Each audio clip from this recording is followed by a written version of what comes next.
வணக்கம். இது உங்கள் தமிழன்னை. இன்றைக்கி நம்ம மைக்ரோவேவ் ஓவனை பற்றி பார்க்க போகிறோம். அது எப்படிலாம் வேலை செய்யுது, அதில் செய்கிற உணவு நமக்கு எந்த அளவுக்கு நன்மையை கொடுக்குது, இந்த மாதிரி விஷயங்கள்லாம் இந்த வீடியோவில் பார்க்க போகிறோம். நீங்கள் மைக்ரோவேவ் ஓவன் வாங்கிறதுக்கு முன்னாடி இந்த விஷயம்லாம் நீங்கள் தெரிஞ்சு வச்சுக்கிட்டிங்கன்னா உங்களுக்கு இது ரொம்பவே யூஸ்ஃபுல்லாக இருக்கும். மைக்ரோவேவ் ஓவன் வீட்டில் இருந்தும் அதை பயன்படுத்தாமல் இருக்கிறவங்களும் இந்த வீடியோவை பார்த்துட்டு நீங்கள் சுலபமாக சமைக்க ஆரம்பிக்கலாம். இந்த வீடியோவை ஸ்கிப் பண்ணாமல் பாருங்கள். இது உங்களுக்கு ரொம்பவே யூஸ்ஃபுல்லாக இருக்கும். இன்றைக்கி நிறைய பேர் வீட்டில் மைக்ரோவேவ் ஓவன் இருக்குது. ஆனால் இதில் பலர் எப்படி இதை பயன்படுத்துறதுன்னு தெரியாமல் அப்படியே வச்சிட்ருப்பாங்க. ஒரு சிலர் பார்த்திங்கன்னா உணவை சூடு பண்ணுறதுக்கு மட்டும் யூஸ் பண்ணுவாங்க. ஆனால் மற்ற உபகரணத்தில் சமைக்கிறத விட மைக்ரோவேவில் உணவு சீக்கிரமாக சமைக்கப்படுது. இது எப்படி வேலை செய்யுதுன்னு முதல்ல நம்ம பார்க்கலாம். மைக்ரோவேவ்னால் நுண்ணலைன்னு சொல்லுவாங்க. ஒரு கதிர்வீச்சை நம்ம காந்த சக்தி இருக்கிற உபகரணத்தில் மின்சாரத்தின் மூலமாக செலுத்தும் போது அது நுண்ணலையாக மாற்றப்படுது. அதாவது மைக்ரோவேவ். இதை உணவில் செலுத்தும் போது உணவு வேகமாக சமைக்கப்படுது. இது உணவுக்குள் செல்லும்போது உணவில் இருக்கிற நுண்ணிய செல்களை குதிக்க செய்யுது. அதாவது ஆசிலேட் பண்ணுது. இதனால் உணவு செல்கள் உராய்வு ஏற்பட்டு உணவு சூடாகுது. இந்த சூடுனால் உணவு சீக்கிரமாக வெந்துடுது. பழைய முறைகளில் சமைக்கும்போது தண்ணீர் முதல்ல சூடாகுது. அதன் மூலமாக சூடு உணவு செல்களுக்குள்ளே போகுது. அதுக்கப்புறமா உணவு சமைக்கப்படுது. ஆனால் மைக்ரோவேவில் உணவு செல்களில் உள்ள தண்ணீரிலேயே சூடு உருவாகி உணவு விரைவாக சமைக்கப்படுது. இந்த ஓவனில் இன்னொரு முக்கியமான விஷயம் நாம் தெரிஞ்சுக்க வேண்டியது ரொம்ப முக்கியம். அது என்னென்னா தண்ணீர் சீக்கிரமாக சூடாகிடும். எண்ணெய் சூடாக கொஞ்சம் டைம் எடுத்துக்கும். தண்ணீரும் எண்ணெயும் கலந்த கலவையை ஓவனில் வைக்கும்போது உணவு வெவ்வேறு பாகங்களில் வெவ்வேறு விதமாக சூடாகும். உணவு சரியாக வேகாது. இந்த அடிப்படை கருத்தை நாம் தெரிஞ்சுக்கிட்டு சமைக்கிற முறையை கொஞ்சம் மாற்றிக்கிட்டோம்னா சுலபமாக சீக்கிரமாக மைக்ரோவேவில் நம்ம சமைக்கலாம். அடுத்தது இதுக்கு என்னென்ன பாத்திரம் உபயோகிக்கணும்னு பார்க்கலாம். இதில் உலோக பாத்திரங்களான அலுமினியம், எவர் சில்வர் இது மாதிரி பாத்திரங்கள் நம்ம உபயோகிக்கக்கூடாது. ஏன்னா மைக்ரோவேவ் உலோகத்தில் நுழைய முடியாது. அதை ரிஃப்ளெக்ட் ஆகிடும், அதாவது பிரதிபலிச்சிடும். இதனால் உணவு சூடாகாது. மைக்ரோவேவ் ஓவனோட உள்பகுதி உலோகத்தால் டிசைன் பண்ணியிருப்பாங்க. இது எதுக்குன்னா மைக்ரோவேவ் அந்த உலோகத்தில் பட்டு ரிஃப்ளெக்ட் ஆகி அது உணவுக்குள்ளே செல்லும். இது உள்ள டர்ன் டேபிள்னு ஒரு தட்டு கொடுத்துருப்பாங்க.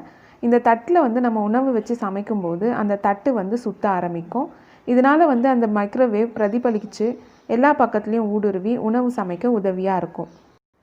உலோக பாத்திரங்கள் உபயோகிக்க முடியாதுன்னா வேறு என்னென்ன பாத்திரங்கள் உபயோகிக்கலான்னு பார்க்கலாம்.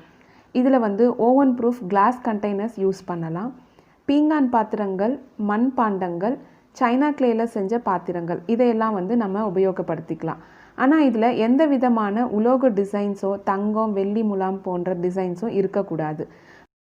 ஓவன் ப்ரூஃப் பிளாஸ்டிக்ஸை நம்ம உணவை சூடாக்க மட்டும் பயன்படுத்தணும். ஒரு சில பிளாஸ்டிக் பாத்திரங்கள் ஓவனில் சமைக்க பயன்படுத்தலாம்னு சொல்லி விற்பாங்க. ஆனால் இந்த மாதிரி பாத்திரங்களை எண்ணெய் சேர்க்காமல் செய்யும் உணவுகளை சமைக்க மட்டும் பயன்படுத்தணும். ஏன்னா எண்ணெய் தண்ணியை விட அதிக செல்சியஸ் டிகிரிக்கு சூடாகும். இதனால் பிளாஸ்டிக் உருகிடும்.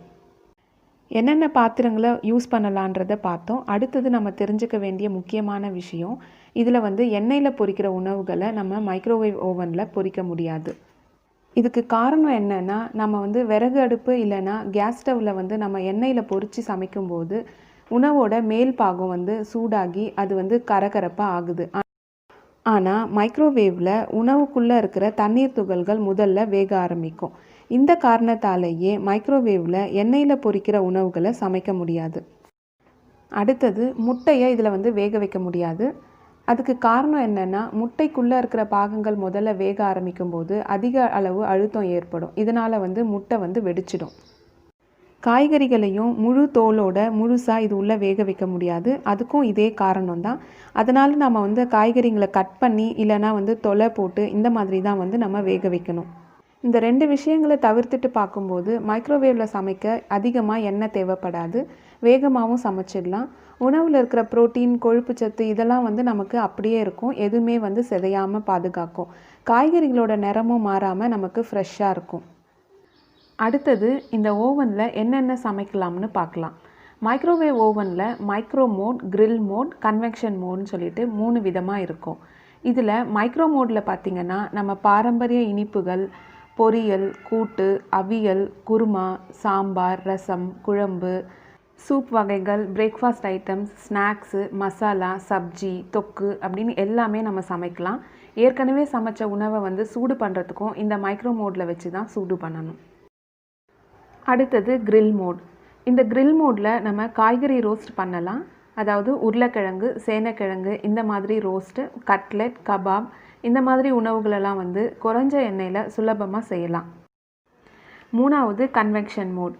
இந்த மோடில் வந்து நம்ம biscuits, bun, bread rolls, cake, stuffed baked vegetables அப்படின்னு நம்ம வீட்டுக்கு தேவையானதை நம்ம வந்து பேக் பண்ணி எடுத்துக்கலாம். இந்த கன்வெக்ஷன் மோட் எப்படி ஒர்க் ஆகுதுன்னு பார்த்தோம்னா, சூடான காற்று வந்து ஓவன் ஃபுல்லாக பரவி அது மூலமாக வந்து நம்ம உணவை பேக் செய்யுது.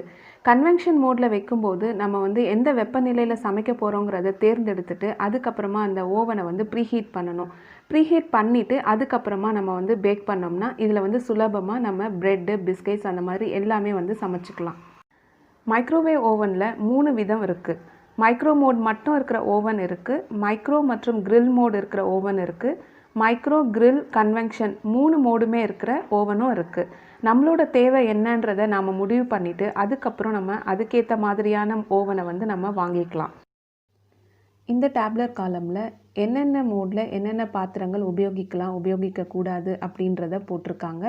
நம்ம மைக்ரோ மோடு பற்றி ஆல்ரெடி நம்ம விளக்கமாக பார்த்துட்டோம். அடுத்தது கிரில் அண்ட் கன்வெக்ஷன் மோட். இது ரெண்டுத்துலேயுமே வந்து நம்ம என்னென்ன பாத்திரங்கள் உபயோகிக்கலான்னு இப்போ பார்க்கலாம். இதுலேயும் வந்து வெப்பத்தை வந்து தாங்கக்கூடிய கிளாஸ்வேர்ஸ் நம்ம யூஸ் பண்ணிக்கலாம். அதுலேயே வந்து வெப்பத்தை தாங்க முடியாத கிளாஸ்வேர்ஸை வந்து நம்ம யூஸ் பண்ண முடியாது. ஹீட் ரெசிஸ்டன்ட் செராமிக்ஸை இது ரெண்டுத்துலேயுமே யூஸ் பண்ணிக்கலாம்.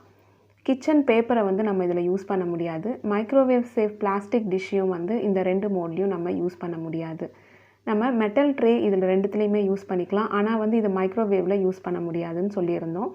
மெட்டல் ரேக் அதுவும் வந்து அதே உலோக சம்மந்தப்பட்ட எதையுமே வந்து நம்ம மைக்ரோவேவில் யூஸ் பண்ண முடியாது. ஆனால் கிரில் மோட்லேயும் கன்வெக்ஷன் மோட்லேயும் யூஸ் பண்ணிக்கலாம்.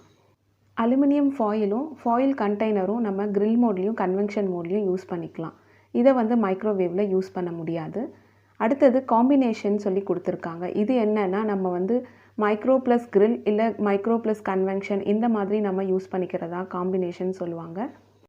அதாவது 2 விதமான உணவுகளை நம்ம ஒரே நேரத்தில் சமைச்சிக்கலாம். மைக்ரோவேவில் சமைக்கிற உணவையும் கிரில்லில் சமைக்கிற உணவையும் ஒரே நேரத்தில் வச்சு செய்யும்போது அதை வந்து காம்பினேஷன்னு செட் பண்ணி செய்வோம். அதே மாதிரி தான் மைக்ரோவேவ் ப்ளஸ் கன்வெக்ஷனும் 2 விதமான உணவுகளை ஒரே நேரத்தில் செய்யும்போது இந்த காம்பினேஷன் செலக்ட் பண்ணிக்குவோம். இந்த மாதிரி காம்பினேஷன் செட் பண்ணி செய்யும்போது நம்ம வந்து ஹீட் ரெசிஸ்டன்ட் கிளாஸும் ஹீட் ரெசிஸ்டன்ட் செராமிக்கும் மட்டும்தான் நம்ம யூஸ் பண்ண முடியும். வேறு எந்த விதமான பாத்திரத்துலேயும் வந்து நம்ம சமைக்க முடியாது. இந்த விஷயங்களை எப்பவுமே வந்து நம்ம ஞாபகத்தில் வச்சிட்ருக்கணும். நம்ம சமைக்கிறதுக்கு முன்னாடி நம்ம வந்து எந்த மாதிரியான உணவு சமைக்க போகிறோம், எந்த மோடில் சமைக்க போகிறோங்கிறத நம்ம வந்து நல்லா தெரிஞ்சுக்கிட்டு அதுக்கேற்ற மாதிரி நம்ம வந்து உபயோகிக்கணும். நாம் உபயோகிக்கிற ஓவன் எந்த விதமானதுன்னு நம்ம முதல்ல தெரிஞ்சு வச்சுக்கணும். அதாவது மைக்ரோவேவ் மட்டும் இருக்குதா, இல்லை மைக்ரோவேவ் கிரில் ரெண்டுமே இருக்குதா, இல்லை மைக்ரோவேவ் கிரில் கன்வெக்ஷன் 3மே இருக்குதான்றதை நம்ம முதல்ல தெரிஞ்சு வச்சுக்கணும். மைக்ரோவேவ் ஓவனில் சமைக்கும்போது ஒரு சில விஷயங்களை நம்ம வந்து ஞாபகத்தில் வச்சுக்கணும். அது என்னென்னு பார்க்கலாம்.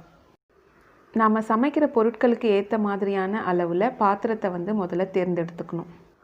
காய்கறிகளை சமைக்கும்போது அளவுக்கு அதிகமாக வந்து தண்ணி வந்து யூஸ் பண்ணக்கூடாது. ஒரே அளவாக வெட்டப்பட்ட காய்கறிகளுக்கு வந்து 3லேருந்து 4 மேஜை கரண்டி தண்ணியே போதுமானது. உருளைக்கிழங்கு, ஆப்பிள் இந்த மாதிரி காய்கறி பழங்களை தோலோடு சமைக்கும்போது ஒரு கத்தினாலேயோ இல்லை வந்து டூத்பிக்னாலேயோ வந்து சின்ன சின்ன துளைகளை இட்டதுக்கப்புறம் அதை வந்து சமைக்கணும்.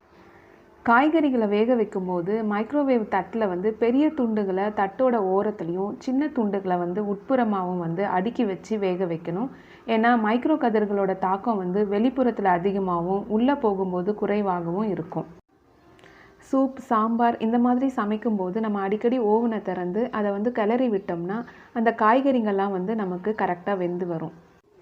மட்டன், சிக்கன் சமைக்கும்போது மைக்ரோவேவ் ஓவனுக்காக கொடுக்கப்பட்டிருக்கிற ஃபுட் கவரை வந்து யூஸ் பண்ணி சமைக்கணும். அப்படி இல்லைன்னா ஒரு பேப்பர் டவலால் அதை மூடி வச்சு சமைக்கணும்.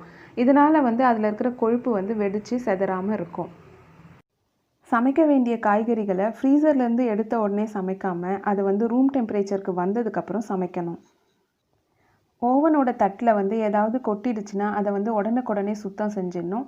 நம்ம அப்படியே விட்டுட்டோம்னா அதில் வந்து பாக்டீரியா ஃபார்ம் ஆகிடும். இதனால் வந்து ஓவனுக்குள்ளே ஒரு வித துர்நாற்றம் வீசும். இதை வந்து நம்ம அடிக்கடி சுத்தம் பண்ணிகிட்டே இருக்கணும். ஓவனை சுத்தம் பண்ணுறதுக்கு நம்ம ஒரு பாத்திரத்தில் கொஞ்சமாக தண்ணி எடுத்து அதில் வந்து லெமனை வந்து கட் பண்ணி போடணும். கட் பண்ணி போட்டுட்டு மைக்ரோ மோடில் ஒரு 1 மினிட் வச்சு நம்ம வந்து ஓவனை ஆன் பண்ணோம்னா அந்த தண்ணி வந்து நம்மளுக்கு அந்த ஓவனோட உட்புறத்துலலாம் வந்து நீராவி மாதிரி படிஞ்சிருக்கும். அதுக்கப்புறம் நம்ம ஓவனை ஆஃப் பண்ணிவிட்டு ஒரு காட்டன் துணியில் அதை நல்லா தொடச்சி எடுத்துட்டோம்னா ஓவன் வந்து பளிச்சுன்னு ஆகிடும்.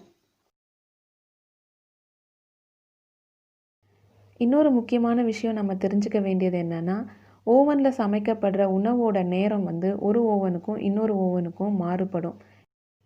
இதுக்கு காரணம் என்னென்னா, அந்த ஓவனுடைய மைக்ரோவேவ் பவர் அவுட்புட் தான். இந்த மைக்ரோவேவ் பவர் அவுட்புட் அதிகமாக இருக்கிற ஓவனில் உணவு சமைக்க குறைஞ்ச நேரம் எடுத்துக்கும். இது வந்து குறைவாக இருக்கிற ஓவனில் வந்து உணவு சமைக்க அதிக நேரம் எடுத்துக்கும். அதனால் நம்ம ஓவனுடைய மைக்ரோவேவ் பவர் அவுட்புட் என்னன்னு நம்ம தெரிஞ்சுக்கிட்டு அதுக்கேற்ற மாதிரி நேரத்தை வந்து நம்ம அதில் செட் பண்ணணும். நம்ம ஓவனில் சமைக்கும்போது எப்பவுமே வந்து அந்த பாத்திரத்தை மூடி வச்சு சமைக்கக்கூடாது. இதையும் வந்து நம்ம எப்பவுமே ஞாபகத்தில் வச்சுக்கணும். மைக்ரோவேவில் சமைக்கும்போது பாத்திரங்கள் வந்து ரவுண்டு ஷேப்லேயோ இல்லை ஓவல் ஷேப்லேயோ இருக்கிற மாதிரி உபயோகிக்கணும். ஸ்கொயர் ஷேப்பில் உபயோகிக்கும் போது கார்னரில் இருக்கிற ஃபுட்டெல்லாம் வந்து ஓவர் குக் ஆகிடும். ஒரு கண்டெய்னர் வந்து மைக்ரோவேவ் சேஃப் கண்டெய்னரான்னு உங்களுக்கு டவுட் இருந்ததுன்னா அந்த கண்டெய்னரை வந்து நீங்கள் ஓவனுக்குள்ளே வச்சுட்டு அது கூடவே மைக்ரோவேவ் சேஃப் கண்டெய்னரில் 1 கப் வாட்டர் வந்து நீங்கள் வைக்கணும். ஒரு 250 ml அளவுக்கு அதில் வச்சுட்டு நீங்கள் 1 மினிட் ஓவனை வந்து ஹை பவரில் ரன் பண்ணணும். அதுக்கப்புறம் நீங்கள் ஓவனை ஆஃப் பண்ணிவிட்டு அந்த எம்டி வெஸ்ஸில் வந்து நீங்கள் டச் பண்ணி பார்க்கணும். அது சூடாக இருந்துச்சுன்னா அது வந்து மைக்ரோவேவ் சேஃப் கிடையாது. நீங்கள் அந்த பாத்திரத்தை வந்து ஓவனில் யூஸ் பண்ண முடியாது. இந்த டெஸ்ட் பண்ணுறதுக்கு நீங்கள் வந்து ஓவனுடைய டைமை 1 மினிட்க்கு மேலே வைக்கக்கூடாது. 1 மினிட் மட்டும்தான் வச்சு பார்க்கணும். மைக்ரோவேவ் ஓவனை பற்றி முக்கியமான சில விஷயங்களை இந்த வீடியோவில் நான் உங்ககிட்ட ஷேர் பண்ணிகிட்ருக்கேன். நீங்கள் எந்த பிராண்ட் உபயோகித்தாலும் அதனுடைய கைட்லைன்ஸை முதல்ல நல்லா படித்து பாருங்கள். நீங்கள் ஓவன் வாங்கும்போது அந்த பிராண்டை வந்து எப்படி யூஸ் பண்ணணுங்கிறத உங்களுக்கு டெமோ பண்ணி காட்டுவாங்க. அதையும் வந்து நீங்கள் நல்லா கவனித்து அதையும் வந்து ஞாபகத்தில் வச்சுக்கிட்டு நீங்கள் சமைக்கும்போது நீங்களும் வந்து மைக்ரோவேவ் ஓவனில் சுலபமாக சமைக்க ஆரம்பிக்கலாம். மைக்ரோவேவ் ஓவனில் சமைக்கிற உணவு வந்து நம்ம உடம்புக்கு கெடுதல் தருதுன்னு ஒரு சில கருத்துக்கள் வந்து பரவிட்டு வருது. ஆனால் வந்து இது எந்த ஆராய்ச்சிலையும் நிரூபிக்கப்படலை. ஆனால் மைக்ரோவேவ் ஓவனில் சமைக்கும்பொழுது நமக்கு எண்ணெயோட அளவு ரொம்பவே கம்மியாக தான் தேவைப்படுது. இதனால் வந்து நம்ம கொலஸ்ட்ரால் அளவை நம்ம கட்டுப்பாட்டில் வச்சுக்க முடியும். உணவு வந்து சீக்கிரமாக சமைக்கப்படுறதுனால நமக்கு வந்து டைம் ரொம்பவே மிச்சமாகுது. உணவில் இருக்கிற புரோட்டீன், விட்டமின்ஸ் இதெல்லாம் வந்து சிதைக்கப்படாமல் நமக்கு ஃப்ரெஷ்ஷாக அப்படியே கிடைக்குது. ஒரு சில குறைகளை தவிர்த்துட்டு பார்க்கும்போது மைக்ரோவேவ் ஓவனோட சமையல் நமக்கு வந்து நன்மை மட்டும்தான் தருது. இந்த வீடியோ உங்களுக்கு ரொம்பவே யூஸ்ஃபுல்லாக இருந்திருக்கும். இந்த வீடியோ உங்களுக்கு ரொம்ப பிடிச்சிருந்துச்சுன்னா இதுக்கு லைக் பண்ணுங்கள், உங்கள் ஃப்ரெண்ட்ஸுக்கும் ஷேர் பண்ணி விடுங்க. இந்த வீடியோ பற்றின கருத்துக்களை மறக்காமல் கமெண்ட்டில் சொல்லுங்கள். நான் மீண்டும் ஒரு பயனுள்ள வீடியோவோடு உங்களை சந்திக்கிறேன். நன்றி.